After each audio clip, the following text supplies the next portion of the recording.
Today we stand not merely at crossroads, but at the precipice of a profound danger. A moment that demands our courage, our unity, our unyielding resolve to reclaim the destiny that is rightfully ours. The heartbeat of millions echo with the same question. How did we drift so far from the noble aspirations that birthed our nation? More importantly, how do we steer this great ship back on course towards the promise of liberty, justice, and prosperity for all? It is no longer sufficient to whisper our grievances in hushed tones or to point accusatory fingers from the shadows. The Constitution of Kenya, in its first article, bestows on us, the people, sovereign power. The sovereign power to shape our nation's fate. Leadership is not an emblem of authority, but a mantle of service. We must therefore ask with unwavering conviction, who among those in power today truly serves us? And how do we, the rightful stewards of this land, reclaim what we have lost? The state of human rights and civil liberties. A government's foremost duty is to safeguard the welfare of its citizens, and especially their fundamental rights and freedoms as provided by our foundational principles in Article 10 and the Bill of Rights.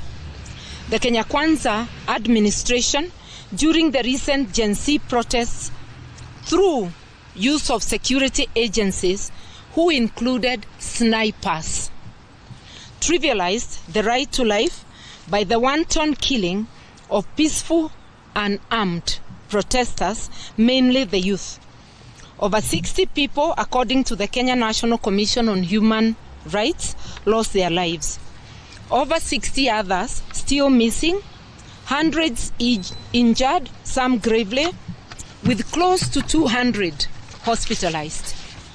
The unprecedented falsification of official records at the city mortuary in Nairobi at the behest of security agents and refusal by the authorities to give accurate accounts leave the nation in darkness as to the actual numbers of the dead or the injured or the forced disappearances, abductions, as well as arbitrary arrests and illegal detentions, which have become the order of the day.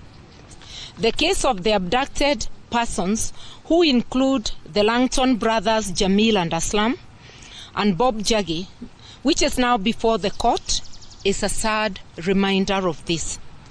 These murders, abductions, arbitrary arrests, harassment, and intimidation, including of the media, are all instigated to deter Kenyans from exercising their human rights and civil liberties, and especially the rights to protest and picket. They are the Ruto administration's response to the peaceful Gen Z protests. Today, protests have virtually been outlawed by the unconstitutional actions of the regime of setting up police to obstruct and unleash brutality, arbitrary arrests, abductions, and murder, instead of respecting and protecting human rights and civil liberties and facilitating their enjoyment by citizens.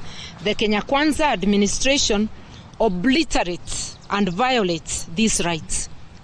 We must not accept it or even acquiesce in this abrogation of our rights and calculated assault on our constitution. Corruption and impunity. Remember, Article 10 talks of transparency and accountability. The corruption is a venom that courses through the veins of our society, poisoning every institution it touches. The Auditor General estimates that 1/3 of the budget, approximately, which is close to 1 trillion, is lost annually. This is not merely a statistic, it is the stolen dreams of millions.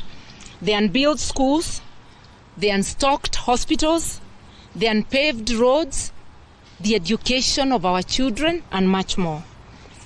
A conviction rate of 12.7% for corruption cases is a travesty of justice. It sends a chilling message that those who rob the public coffers do so with impunity, shielded by networks of complicity. The recent scandal involving 17 billion Kenya shillings in fraudulent fertilizer contracts, also known as the fake fertilizer scandal, underscores the brazenness in which the corruption is conducted. Our criminal justice system has failed us, and so has the Ruto regime. We must uproot this cancer with determination and vigor. It demands not only robust legal frameworks, but a cultural shift, a collective repudiation of graft in all its forms.